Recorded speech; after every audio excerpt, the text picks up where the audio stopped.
Olá, sejam bem-vindas e bem-vindos a mais um episódio do podcast Fronteiras Coletivas do GIF.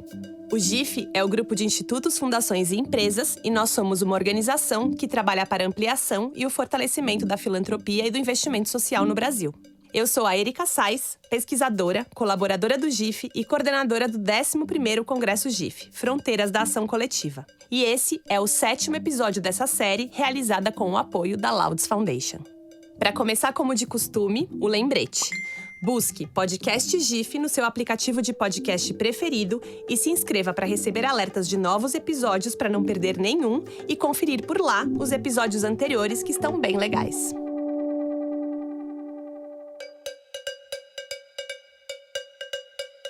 Nesta semana, vamos falar de um tema que se conecta muito com o episódio anterior, que foi sobre cultura, e também tem tudo a ver com outro tema importantíssimo, que é a educação. Será que você tem um palpite por aí?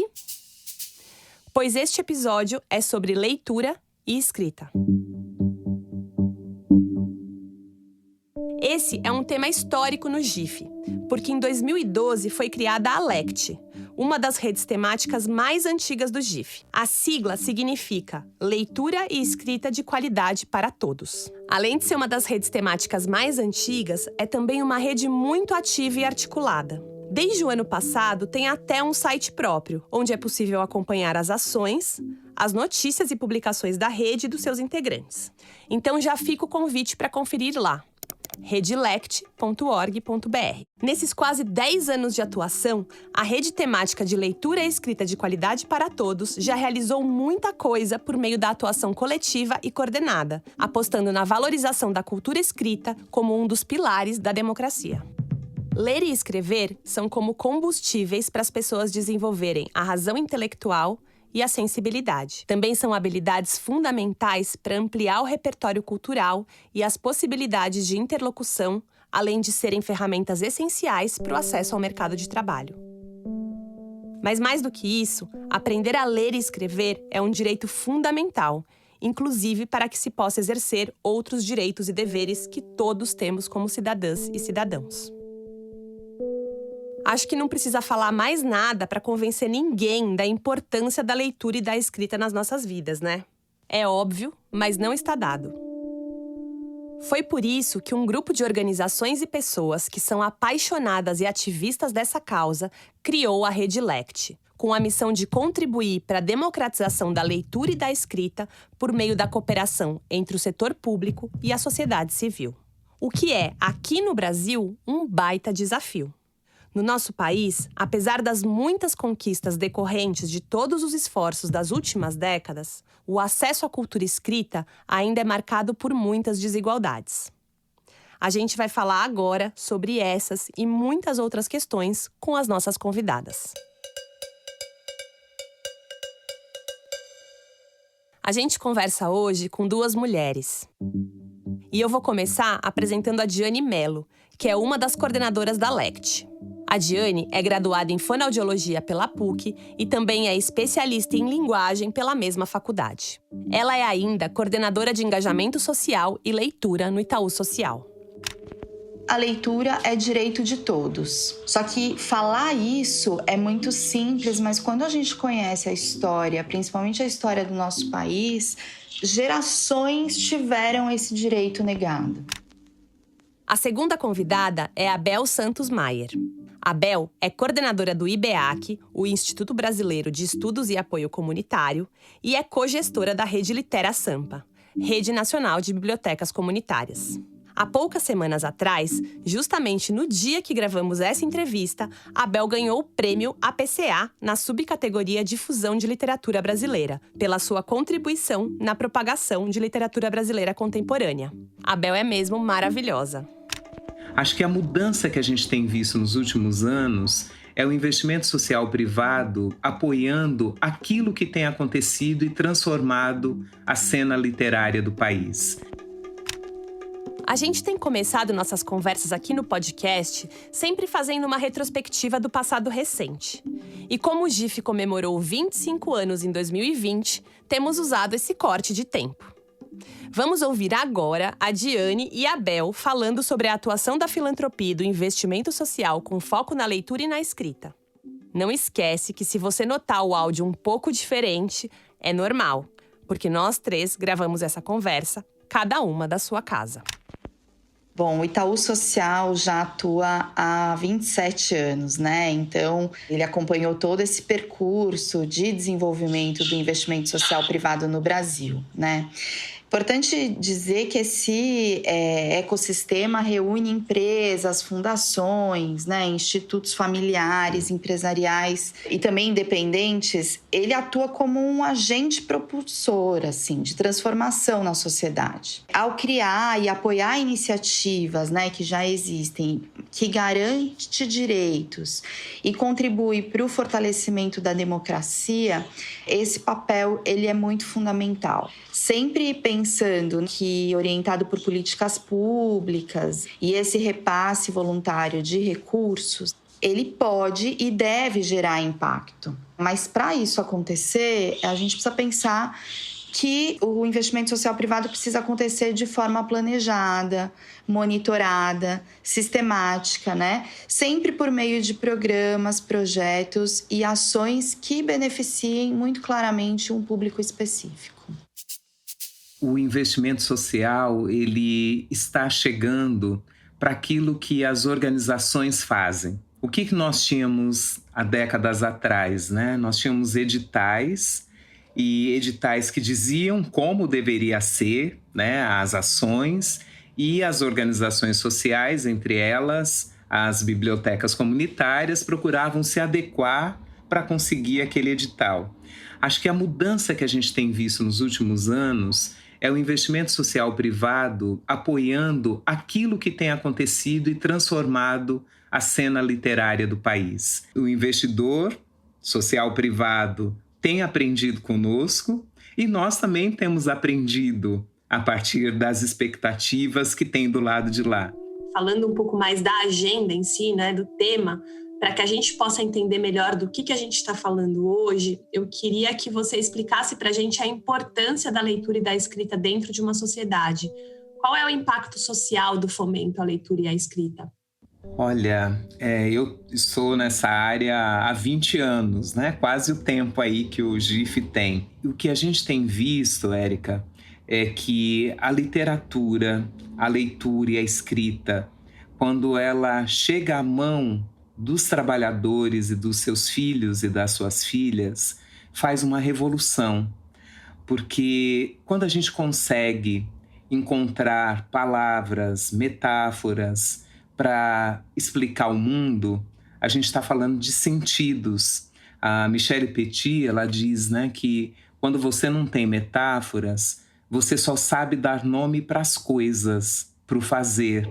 A gente precisa da leitura, da literatura para falar do sentir. E quando você tem para pessoas que foram distanciadas desse acesso, elas conseguem ter a escrita, poder falar, né? Trazer aqui Conceição Evaristo, traz o termo da escrevivência. Você consegue encontrar uma palavra para dizer o que você sente. Você consegue mexer com passado, presente e futuro. Sem a literatura, sem a escrita, a gente vive só falando das coisas do presente. E não há transformação social se a gente não conseguir sonhar futuros e explicar o que aconteceu no passado. Por que a gente investe em programas de leitura e escrita e por que a gente acredita nesse poder transformador que a leitura tem numa sociedade, né? Primeiro porque nós partimos de um princípio que a leitura é direito de todos. Só que falar isso é muito simples, mas quando a gente conhece a história, principalmente a história do nosso país, gerações tiveram esse direito negado. Que é muito recente essa questão do direito à leitura. E aí a gente pode falar aqui das políticas vigentes, obviamente, da política nacional do livro e da leitura, que traz isso, consolida, né, essa obrigatoriedade do Estado e implementar a cada 10 anos o Plano Nacional do Livro e da Leitura nos seus territórios, né? E por que isso é importante? Primeiro porque é a forma que todo mundo, né, todas as pessoas têm de acessar o mundo, né? E aqui eu vou citar Paulo Freire, que já dizia que a leitura de mundo precede a leitura da palavra, né? Porque a leitura, e principalmente jogando aqui a questão da literatura, ela traz essa dimensão maior que vai além, obviamente, das questões da alfabetização, que também são importantíssimas, né? E a gente sabe que é um direito também, né? Essa questão do acesso à leitura e à escrita propriamente dita enquanto mecanismo, mas a gente tem aí uma dimensão da literatura que traz essa possibilidade do ser humano de se identificar, de conhecer outras culturas, de conhecer outros modos de vida, de se colocar no lugar do outro, né? A gente tem falado tanto em empatia e de acessar todos os conhecimentos, né? Então, no Itaú Social, a gente costuma dizer que o letramento, né, e aí entendido como uso social dessa leitura e da escrita, ele é chave para acesso a qualquer outro tipo de conhecimento. Então, se o sujeito não tem isso garantido desde a primeira infância, desde o momento em que ele nasce e que ele começa a interagir com o mundo, ele sai perdendo, né? Então, num país onde a desigualdade é ponto aí crucial para o desenvolvimento, e a gente tem uma dívida histórica, e principalmente quando a gente olha para as populações mais vulneráveis, né, para a população negra, como é que a gente garante isso hoje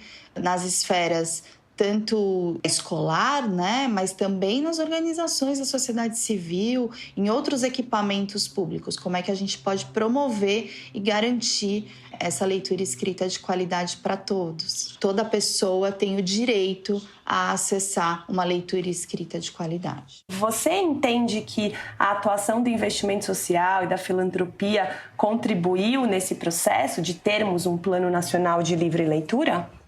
Eu acho que sim, porque a política nacional, né, da leitura escrita, ela foi um movimento democrático e que ocorreu de forma muito participativa. Então, eu acho que a gente se insere aí, né, enquanto sociedade, todos os movimentos, né, foi um pacto social. A gente raramente vê isso no país, mas nesse momento a gente teve aí um pacto social com um objetivo muito claro da promoção da leitura e da escrita como um direito e agregou toda a cadeia, né? Então, se a gente for pensar na cadeia produtiva, a cadeia criativa, a cadeia distributiva e mediadora do livro. Então, todos os atores que estão envolvidos com essa temática, seja na ponta, né, promovendo as ações em si, ou do lado do investimento social privado, foi um ganho muito importante. Então, você está correta quando fala que foi um avanço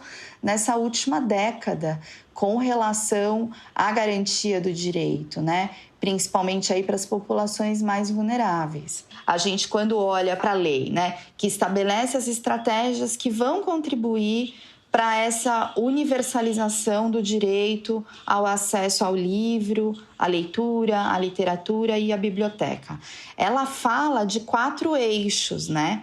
E os planos municipais, os planos estaduais, ele tem que ser orientado a partir desses 4 eixos. O primeiro deles é a democratização do acesso, vias de consolidar esse acesso, de como que o livro chega para as crianças, para os adolescentes, para os jovens e para os adultos. O segundo eixo é o fomento à leitura e a formação desses mediadores.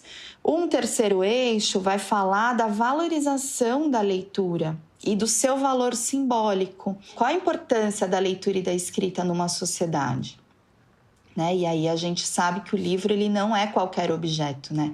Um livro para uma criança pequena, ele não é só considerado um livro brinquedo. Ele pode também ser um objeto lúdico, mas ele é muito mais do que isso, né? Ele tem um valor simbólico ali muito forte, muito importante, e a gente precisa trabalhar para que toda a sociedade valorize, né, o livro como tal.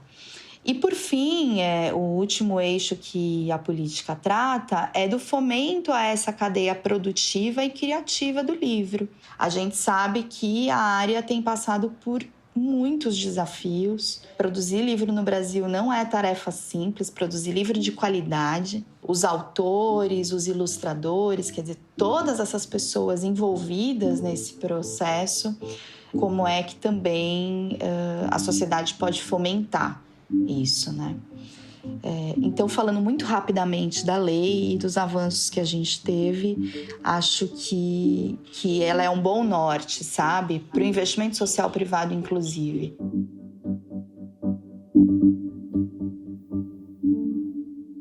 Eu também quis ouvir a Bel sobre os desafios que ela enxerga hoje para a leitura e para a escrita no Brasil. Nós conseguimos já, Érica, dar um passo que é aquele de achar que você promove leitura e escrita distribuindo o livro. Temos investido na mediação de leitura. Então, o que forma leitores é as conversas que se tem sobre os livros. São as estratégias para se chegar perto dos leitores. Então, acho que um grande desafio que a gente tem é que os educadores, os professores, sejam mediadores de leitura. E agora, falando um pouquinho do seu trabalho, né? Você participa de uma iniciativa que o GIF abriga e fomenta, que é a Rede LECT, né? A Rede de Leitura e Escrita de Qualidade para Todos.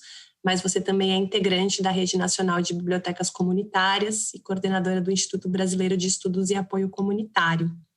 Então, queria saber que você contasse um pouquinho qual a importância de espaços de rede como esses para o desenvolvimento da leitura e da escrita no Brasil. E falando especificamente sobre a LECT, como é que você entende que ela influencia ou tem o potencial de influenciar a atuação do investimento social privado brasileiro? Eu não acredito que exista uma outra forma de termos um país de leitores e leitoras ou uma cidade de leitores e leitoras que não seja em rede. Por isso que eu só sei voar em bando, que é até uma expressão que a Patrícia Lacerda, que é uma das fomentadoras da LECT, sempre dizia, né? Voar em bando é melhor. E quem trabalha com literatura só voa em bando, porque a gente precisa da cadeia criativa, produtiva, distributiva e mediadora de leitura conversando. E faz, 10 anos que nós atuamos em rede, então a Rede Litera Sampa, que é uma rede que agora junta 17 bibliotecas na cidade de São Paulo, que se junta com outras redes locais na RNBC, e foi muito bonito quando nós nos juntamos aos investidores sociais privados na LECT, porque a gente falou, nós não somos investidores financeiros, nós somos investidores de sonhos, de práticas, mas só houve ganhos quando nós nos juntamos, porque aí você vai juntando as pontas, né, Érica? Eu queria falar sobre um tema que é muito caro para você, né, que você tem uma atuação muito forte, muito importante, que é o tema das bibliotecas comunitárias. Qual que é o impacto da biblioteca comunitária dentro de uma comunidade? As bibliotecas comunitárias, elas são, sem qualquer dúvida, o espaço mais democrático que uma comunidade pode ter. Por caber todo mundo, as bibliotecas comunitárias, elas viram um espaço de escuta da comunidade. E se o mediador é alguém que está se formando como leitor, que investe na sua formação leitora, ele consegue encontrar uma leitura que ofereça morada, que ofereça colo para aquela pessoa que chega. Em uma pesquisa que foi feita pela Universidade de Pernambuco, a Universidade Unirio, sob o nome O Brasil que Lê, nós observamos que nos territórios em que a pesquisa foi realizada, nós temos um índice de jovens até 25 anos que frequentam o ensino médio de 10,2%. Quando você pega os mediadores de leitura das bibliotecas desses mesmos territórios, o índice sobe para 42,5%. Então, as bibliotecas comunitárias, elas promovem uma mobilidade social. As bibliotecas comunitárias estão construindo o Brasil que lê, Érica. A gente tem muitos dados falando das nossas deficiências no acesso à leitura, mas se a gente quer conhecer o Brasil que lê, ele está nas bibliotecas comunitárias do Brasil e da América Latina. A Bel falou um pouco sobre o trabalho dela com bibliotecas comunitárias. E eu quis saber um pouquinho mais da Diane sobre a atuação do Itaú Social. O Itaú tem um projeto antigo que é o Leia para uma Criança, que estimula os adultos a lerem para crianças pequenas. Por que estimular adultos a lerem para os mais pequenos? Como tem sido a experiência nos projetos e quais resultados eles conseguiram? A gente procura, com este programa, mobilizar. Ele é um grande convite para os adultos, né? Não só para as famílias, mas para os adultos de forma geral. Leia para uma criança, né? Chamando a atenção para essa valorização do livro e da importância do vínculo que a leitura possibilita. Então, a gente está falando de desenvolvimento de linguagem, né? Linguagem oral, a linguagem escrita, mas a gente está falando também de uma dimensão mais emocional, que é uma dimensão do afeto, da constituição das identidades. Então, o projeto, né? Esse programa, ele está aí há 10 anos trabalhando nesta perspectiva. Que outras ações o Itaú Social tem feito de promoção à leitura? Tem o programa Melhoria da Educação, com alguns municípios do país, que promove formação continuada para profissionais da educação pública, e também a gente faz essa distribuição para essas localidades, né, para esses municípios. A gente apoia também um programa, né, que trabalha com as bibliotecas comunitárias, porque a gente acredita muito nesse poder que o território tem na promoção de leitura, e aí na leitura como um direito humano, e aí outros direitos que também precisam ser conhecidos, reconhecidos. E a Rede Nacional de Bibliotecas Comunitárias, ela vem cumprindo esse papel. Para além delas, a gente também apoia iniciativas, né, como a Vagalume, que também atua com bibliotecas comunitárias na região da Amazônia. A gente tem também no campo da leitura e da escrita um programa bastante antigo também no Itaú Social, que é o Escrevendo Futuro, que congrega a Olimpíada de Língua Portuguesa. Esse projeto ele é voltado para as escolas públicas de ensino fundamental 2 e ensino médio, trabalhando especificamente na formação desses professores, né? Fora isso, um último programa é a Oficina de Autores, que a gente traz também, iluminando aí grandes nomes da literatura brasileira. A gente trabalhou com Conceição Evaristo, no projeto intitulado Memórias e Escrevivência. A gente envolveu mediadores de leitura, bibliotecários, jovens escritores, para ter um contato com a autora e sua obra. Então, a gente tem aí muitos parceiros que atuam com a gente e que o Itaú Social também apoia seus projetos, né, no campo da leitura e da escrita. Muito bom. Acho que várias das ações, das iniciativas que você trouxe dialogam muito com políticas de educação, né? E não dá para pensar leitura e escrita e não pensar em educação, né? E a gente está enfrentando um período muito difícil para a educação também, principalmente por conta da pandemia, mas não só por causa dela, mas certamente a pandemia tornou o nosso contexto muito mais difícil, né? Com várias incertezas aí, inclusive sobre como vai ser esse ano. Como é que você acha que tudo isso vai afetar a leitura e a escrita no Brasil? E o que o investimento social, a filantropia aprendeu em 2020, né? Quais foram os erros, os aprendizados e as lições deste ano na atuação com iniciativas de fomento, de promoção de leitura e escrita? Poder ver como a sociedade civil organizada, né? Ela se mobilizou, ela se articulou. Então, a gente viu, por exemplo, bibliotecas comunitárias que atuam na promoção de leitura, no empréstimo de livros, na mediação de leitura, mas que no momento da pandemia atuou na distribuição de cesta básica e itens de higiene, porque aquele momento pediu aquilo, né? Então, assim, a capacidade de transformação, né, de mudança que essas organizações têm, é algo que precisa ser valorizado pelo investimento social privado, né? A gente viu também professores trabalhando com ensino híbrido, com ensino remoto. O que é um computador? O que é uma aula online? O que é uma mediação de leitura online?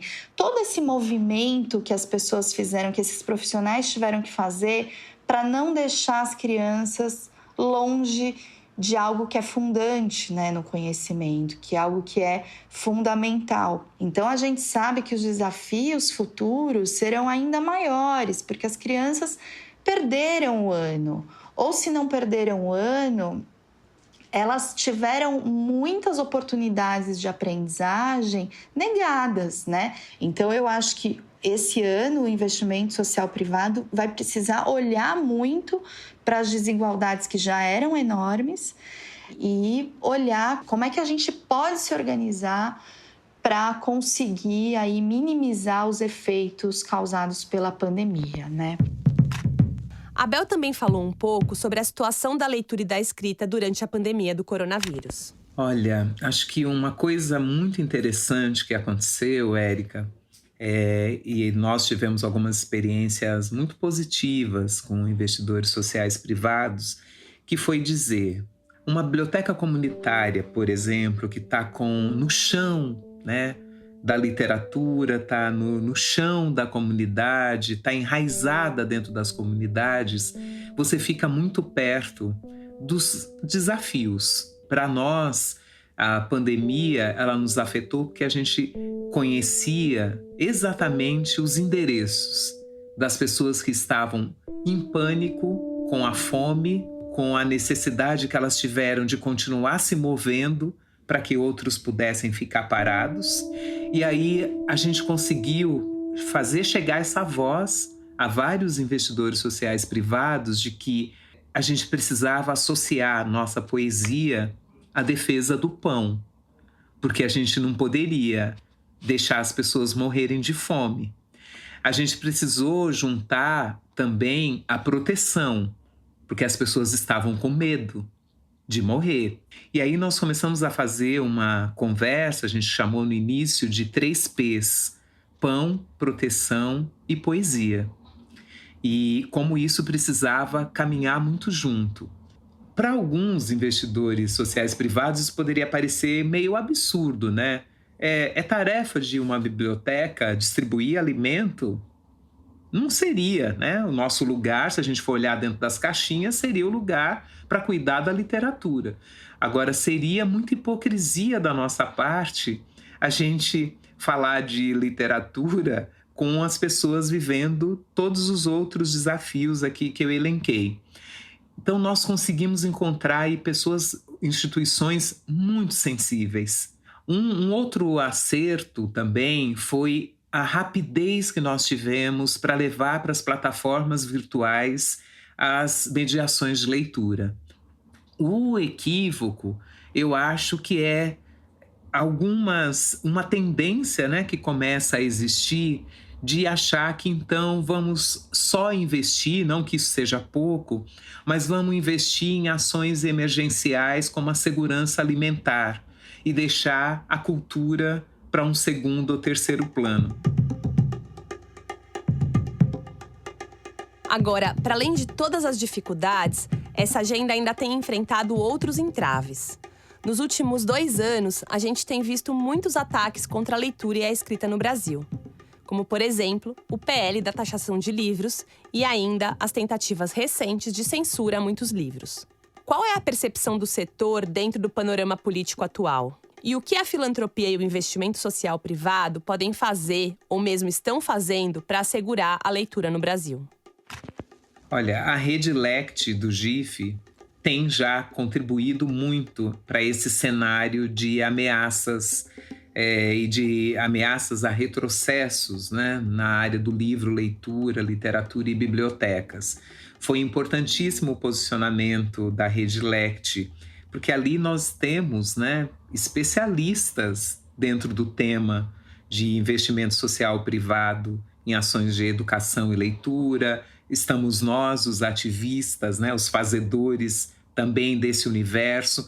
Então, a nossa contribuição tem que ser essa. Quanto à censura, isso é de chorar, né, Érica? Porque, assim, arte não combina com censura de jeito nenhum. A gente precisa de diversidade de ilustração, de diversidade de arte, para encontrar alguma para a gente chamar de nossa. Como é que se desenvolve o gosto? É pela diversidade. Então, o que pode acontecer com crianças que não têm acesso a livros, que não têm estantes de livros em suas casas e que vão começar a receber um conjunto de obras literárias com o mesmo estilo de ilustração? Isso é um empobrecimento que vai fazer mal para o Brasil inteiro e não só para essas famílias. A leitura contribui de forma muito contundente sobre esses aspectos que a gente está conversando aqui. E aí, dar visibilidade sobre esses temas sociais, eu acho que é uma das principais funções da literatura. Tem muitos autores que se dedicam a essas temáticas, né, que solidificam um lugar de fala para toda uma população que historicamente não teve voz, né, e que ainda luta. Então, é necessário que a gente olhe para isso e que a gente dê visibilidade, né? Então, nesse sentido, o investimento social privado tem oportunidade, né, de reconhecer a importância e a urgência de refletir sobre essas questões e de ter o livro ali como um instrumento potente, né? Queria terminar essa conversa te convidando para olhar um pouquinho para o futuro. A gente queria que você pensasse nos próximos 25 anos da atuação da filantropia e do investimento social na agenda de leitura e escrita. Como você gostaria que a gente tivesse daqui 25 anos? A gente pensa que a razão da gente existir é uma razão triste, né? Porque no final das contas é muito a ausência das políticas públicas e do poder público. A gente tem que olhar aí para o futuro numa forma otimista sempre. Esse momento de retomada pós-pandemia, a sociedade civil vai ter um papel fundamental de estar mais presente nos territórios e apoiando o desenvolvimento e a sustentabilidade das organizações da sociedade civil. E a Bel, vamos ouvir o que ela tem a dizer sobre isso também. Nossa, hein? Daqui a 25 anos eu estarei com 78. Adoraria não precisar participar de um podcast como esse. É uma alegria falar com você, Érica. Mas espero que daqui a 25 anos a gente não precise mais estar defendendo que a literatura é um direito humano, que é necessário ter recurso para a área da literatura e da leitura escrita, que a gente precisa investir em mediadores de leitura. Então, você está bem tranquila, sabe? De conseguindo passear no bairro onde eu moro e encontrando os muros das bibliotecas públicas mais baixos e as portas abertas, como as bibliotecas comunitárias costumam fazer, tendo mais gente conversando sobre literatura, ouvindo em pesquisas crianças, jovens e adultos dizendo que a melhor experiência literária que elas aprenderam a ler e a gostar de ler na escola, tendo as bibliotecas públicas sendo financiadas por recursos públicos, sem acesso à leitura e à escrita, a gente vai continuar sendo refém do pensamento e da escolha de grupos muito reduzidos. Então, eu espero que mais gente entenda que tudo que acontece aqui depende da gente também. E chegamos ao fim do 7º episódio do Fronteiras Coletivas, a nova temporada do podcast GIF, que é parte da programação do 11º Congresso GIF. A conversa hoje foi densa e bastante necessária. Leitura e escrita são temas fundamentais e transformadores e vão estar sempre entre as nossas pautas. A série Fronteiras Coletivas tem apoio da Louds Foundation e é uma produção da Rádio Novelo. A coordenação é do Renan Suquevicius. A produção é da Thalita Ibrahim e a edição também é do Renan Suquevicius. A pesquisa e o roteiro deste podcast são da Luísa Miguez. A música original é da Mari Romano e a finalização e a mixagem do programa são do João Jabassi. A coordenação digital por parte da Novelo é da Juliane Egger e pelo GIF do Leonardo Nunes. Até o nosso próximo episódio, na semana que vem.